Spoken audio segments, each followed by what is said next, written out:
topics and opinions expressed in the following show are solely those of the hosts and their guests and not those of W4CY Radio, its employees, or affiliates. We make no recommendations or endorsements for radio show programs, services, or products mentioned on air or on our web. No liability, explicit or implied, shall be extended to W4CY Radio, its employees, or affiliates.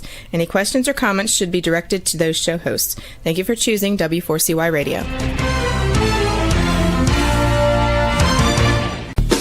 Welcome to the Ask the Expert Show on W4CY Radio and Talk4 TV, where we bring you educational information from experts on such topics as legal, health, financial, and home improvement. Now sit back and listen to our experts in community association law, estate planning law, tax relief, Medicare, public insurance adjusters, neuropathy treatment, business brokers, and personal injury law, along with many other topics. Now here's your host for the last 17 years, Steve O.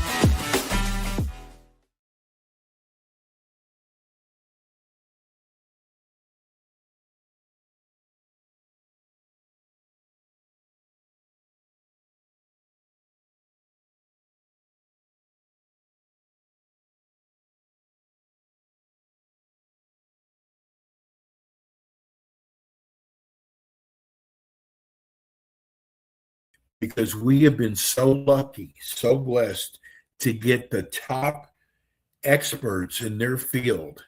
And I have never, ever in 17 years had a complaint about one of our experts. Well, this morning, this is kind of unusual because it normally takes our experts about 6 months to really gain traction with the show. I got to tell you, folks, I keep double taking on the numbers from YouTube and all of our other 70 platforms, and I'm just blown away. The numbers of you who tune in for this show, and I don't know if it's people who have a tax problem or if it's people who are afraid they're going to have a tax problem, but we have one of the greatest in attorney, Lance Drury. Welcome, Lance. Good morning, Steve. It's always great to see you and be here with everybody across the country. You know, Lance, I get so many letters from people who said they signed on with another firm and they had such a bad experience. And there's people who have even called back some of these companies, and the number is out of service, no longer working anymore. And I just want to tell you, I feel so comfortable with your firm that I know that our listeners and our viewers, that if they sign up with you, they're going to be taken care of. There's not going to be a lack of customer service. What you have done with your firm, Lance, and you don't even have to do this anymore, but I am just so in awe of what you've done. Well, Steve, about 15 years ago, we had 60 clients. Now we have almost 1,000 clients at any one time. It has really taken off in the last 12 years. And it was a gradual climb at first, every year about 10% more. And then one day I said, this is all we're going to do. We're going into St. Louis in 30 days. We're going on the radio. And it's just, we're off the charts now. And so we get good Google reviews. I've been giving speeches across the country. I've co-authored books. I do this because it gives me a reason to get up every morning. I want to help people out. I'm always been on the side of the little guy against the big bad government. First, I was a public defender. Now I'm helping people go up against probably the most terrifying agency in the federal arsenal, the IRS. And I just love doing it. I just love helping people with their problems. Lance, you interview all your new clients. What is the reason most of them give you for trying to work with the IRS themselves rather than secure a firm like yourself? Well, I don't know if there's any one reason, but I think they think that they can do this on their own. They don't think it's that difficult. And I got to tell you, Steve, when I was a regular small town lawyer, it was 15 hours of continuing legal education a year. Now, everybody in this firm, including myself, it's 50 to 100 hours or more a year just keeping up with this stuff. So we know the tricks of the trade. And we also know that if you try to do this on your own, the IRS is going to take advantage of you. And the reason I know that is people think they can do it on their own. They call them up, they get a deal, they come to me, and the first words out of their mouth are, I can't afford the monthly payment. And I go, then why did you agree to it? And they go, because this is what the IRS told me I had to pay. That's not true. It's all based on your ability to pay it back. But if you try to do it on your own, they're just going to set you up on an agreement whereby you're paying back every last penny. 85 to 90% of our clients never pay back the full amount, Steve. 10 to 15% never pay a dime, but it's a lot of work for us. It's a lot of work for the taxpayers because we have to prove to the IRS that our clients do not have the ability to pay all of that tax liability back. And Lance, you have so many ways of fighting the IRS. I don't think people think, well, he's not going to be able to handle my case. They don't realize you've got so many tools to go up against the IRS. That's true. And it's not only in the numbers. You know, most attorneys talk numbers. We talk financial freedom. We are trying to give people their lives back, their peace of mind, their sanity. The fact that they don't have to worry about the IRS wiping out their bank account or taking 90% of their take-home pay.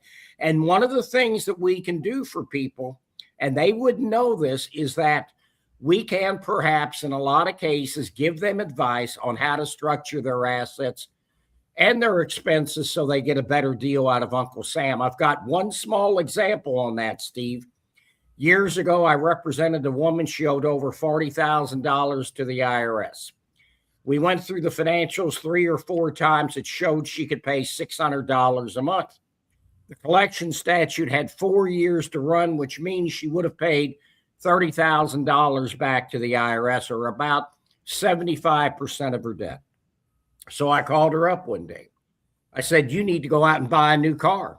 She goes, they're going to let me buy a new car when I owe them all this money? I said, you got a car with 200,000 miles. I set you up at $600 a month. The car is going to break down. You're going to pay the repair bill. There won't be any money to pay Uncle Sam. You're going to default on the agreement, and you wasted all your money in hiring me because now you're back to square one. So she went out, got a new car, $500 a month car payment, paid the IRS $100 a month for 4 years. So she paid less than $5,000 over time on a $40,000 plus debt. So that's the kinds of things we can do for people. So there's a lot of people out there, Lance, who've never retained a firm like yours. And they want to know what happens once they sign up with you. What's the next step? Well, when they sign up, they're going to sign powers of attorney. They got to give us permission to be their legal representative before the IRS. If we don't have that information, and if it's not 100% correct, they're not going to process our power of attorney. They're going to sign an engagement letter. And in about 30 days, it's going to take that long for the powers of attorney to process because the IRS is so screwed up now. And then we're going to go in and we're going to do what's called a compliance check. Because if the last 6 years' tax returns are not prepared and filed, the IRS is not going to negotiate a settlement. It is, you have to be compliant. And one of the requirements is you have to have filed the last 6 years' tax returns. So that's the first step. After that's done, then we'll send them a financial statement. And it's not like they fill it out and we're done, because nobody fills them out right. They're confusing. They're complicated to the average individual. That's where people get the biggest bang for their buck in hiring our firm. Because like I said, we may go back 3, 4, 5 times. We got to get the numbers right, because the taxpayer is submitting those numbers under penalties of perjury. And secondly, guess what? You give us bad numbers, we're going to give you bad advice. Right.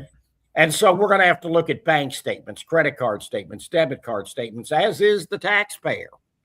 Because if you want to deal with Uncle Sam, you got to work for it. You got to put in the time. You got to put in the work. And that's what we do. We go the extra mile for our clients. Question from TikTok. What is the turnaround time once a person signs up with you till the final IRS makes a decision and you're finally clear? Well, I'd like to tell you that it was a short period of time, but it's not. In fact, the president of the American Society of Tax Problem Solvers said once that if you don't take at least 9 months on your client's case, you're not getting the best deal possible. Part of the problem is the IRS is understaffed. Everything is taking much longer, and depending on what you're trying to get accomplished, it can take a long time.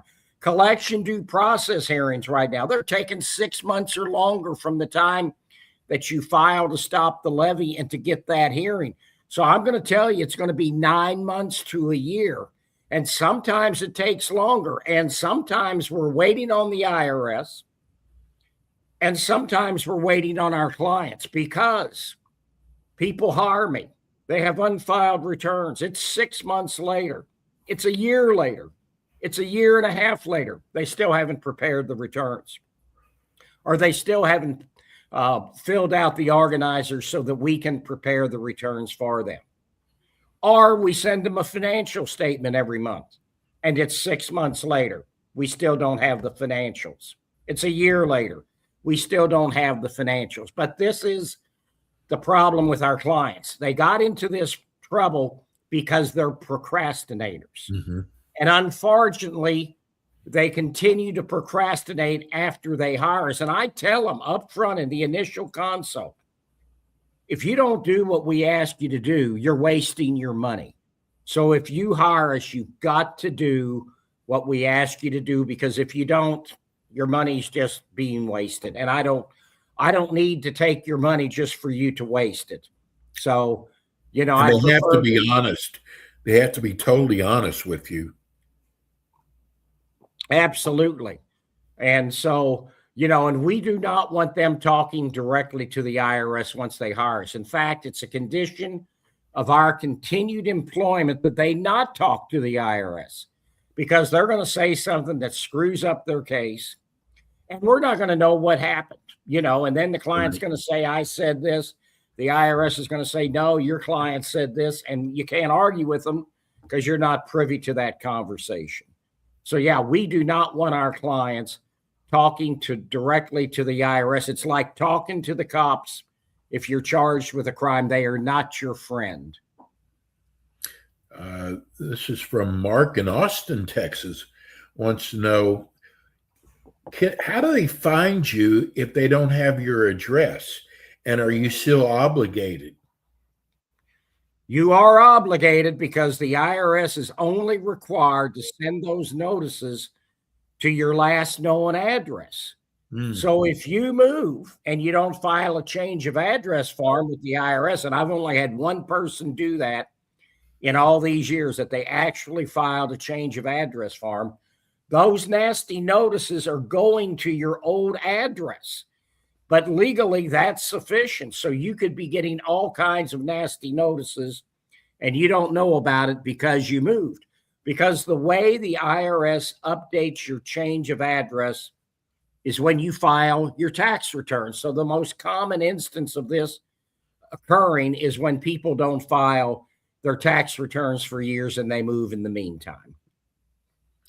Let me take care of my TikTok obligation. Please tap on the screen, give us a like. Please give us a file. We don't ask for any gifts at all. We're here with attorney Lance Drury. We're talking about going up against that dreaded IRS. Lance, this is we get so many letters that first started off with a friend of mine told me, a relative told me, and we've learned from doing your show most of the time that information is wrong. But here's one wanting to know, about a hardship deferral. Have you heard of that?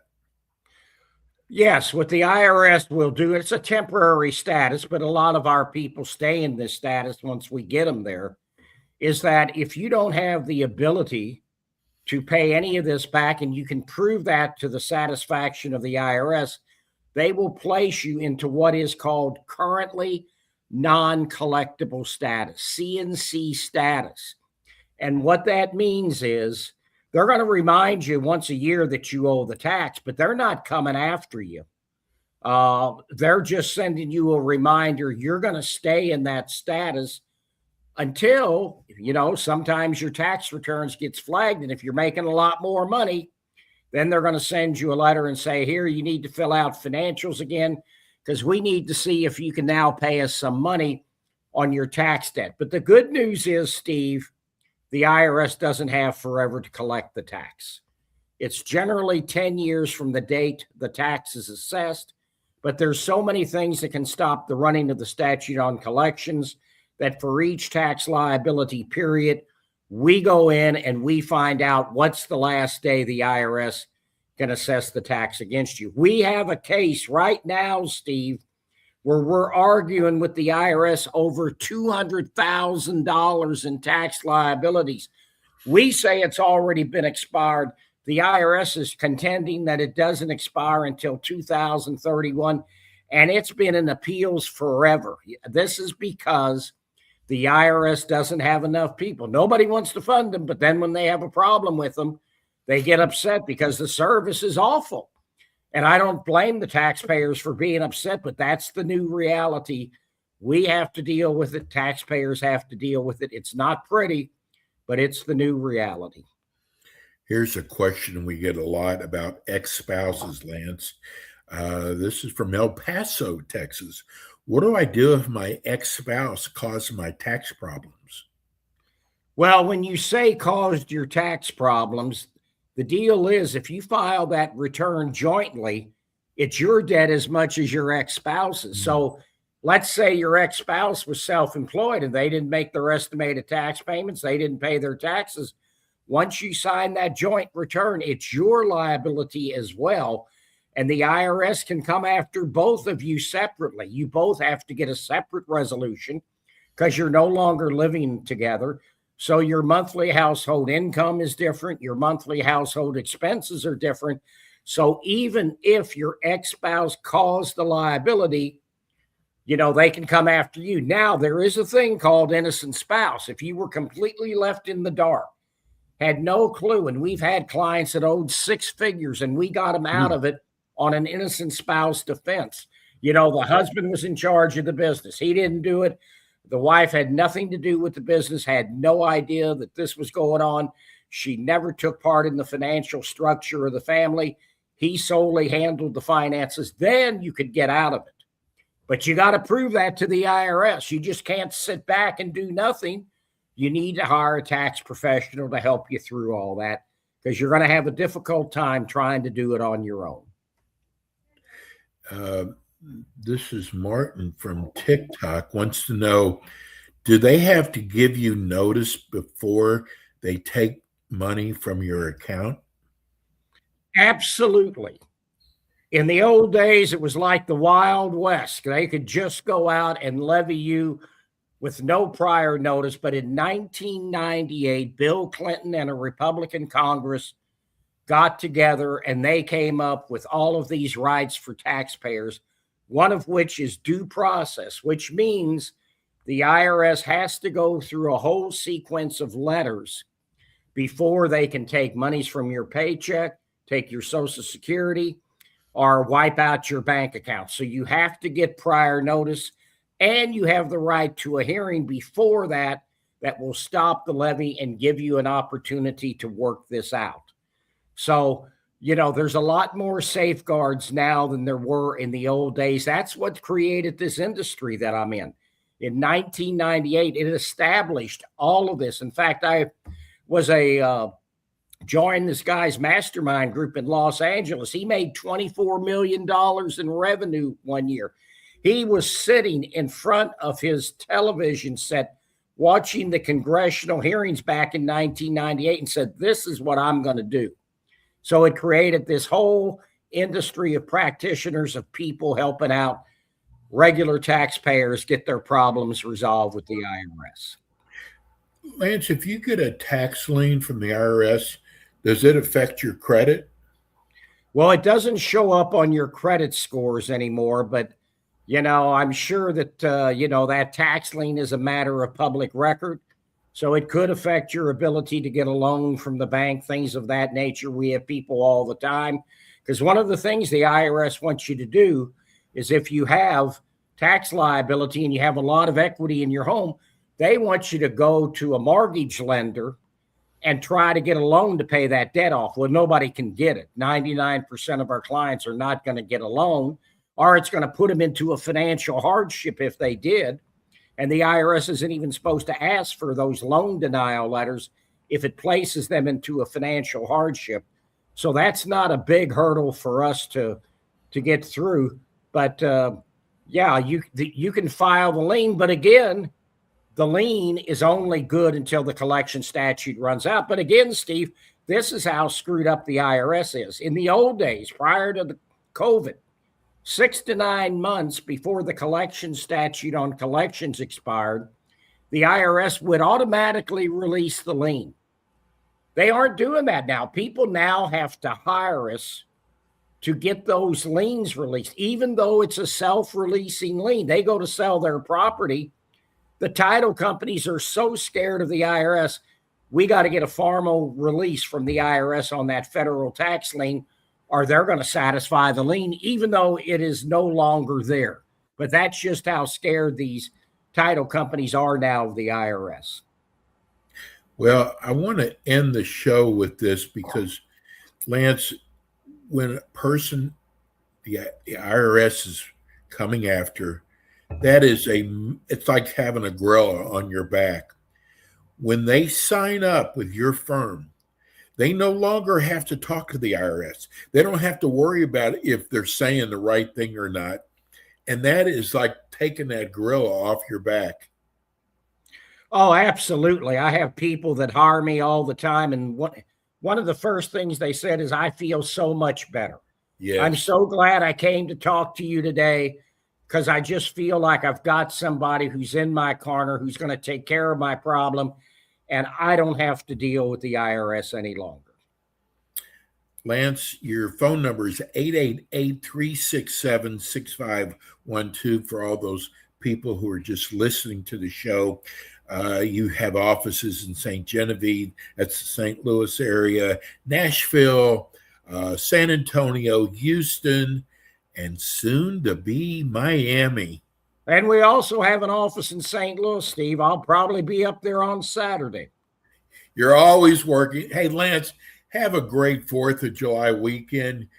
And Lance will be with us not once, not twice, 3 times next month, including Monday. We'll be doing a show on Monday. Thanks so much, Lance. Thank you, Steve. It's always great to be here. You're the best. That's Attorney Lance Drury at the Drury Law Firm. Folks, I'm telling you, if you have an IRS problem, please contact him, 888-367-6512. That's going to do it for us today. We're going to be back again with you tomorrow at, 10 o'clock a.m. Eastern Time. We'll see you tomorrow.